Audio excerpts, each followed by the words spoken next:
Bishop-elect Luisito Ocsiano pig-ordinahan na como obispo kan Diocese kan Virac Catanduanes. Ansa iyang mga plano sa bagong katungdan pigheras man kan obispo.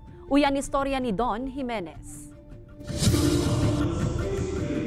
Naging espesyal kay Bishop Luisito Ocsiano ang petsang Hunyo 21, 2024. Apuera kaya sa pagselebrar kan sa iyang ika-53 na kumpleanyo, formal man ining pig-ordinahan como obispo kan Diocese kan Virac.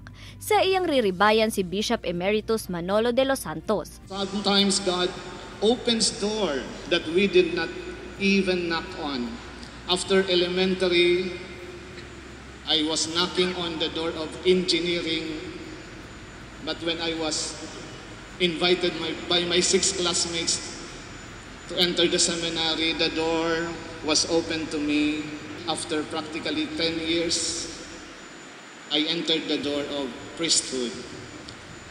Now, after 27 years in the priestly ministry, God again opened to me a door that I did not even knock on, the door of episcopacy. Pinanginota ni Archbishop Emeritus Rolando Tria Tirona ang episcopal ordination ni Bishop Ocsiano.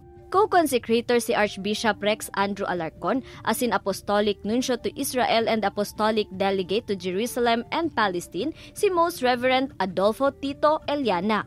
Maging si Apostolic Nuncio to the Philippines Most Reverend Charles Brown presente sa espesyal na aldaw na ini. We know that Bishop Luisito has a great love for St. Joseph. But we need to imitate St. Joseph as bishops, guarding the church, caring for the church, loving the church, protecting the church, working hard for the church.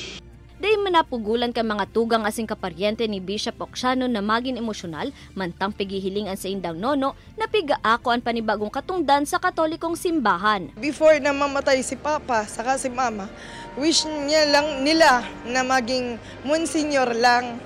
Hindi naman namin ina-expect na magiging obispo.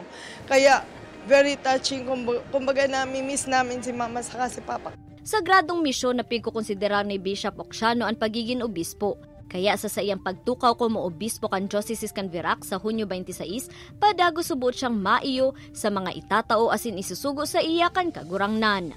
Ini si Don Jimenez, Balitang Bicolandia.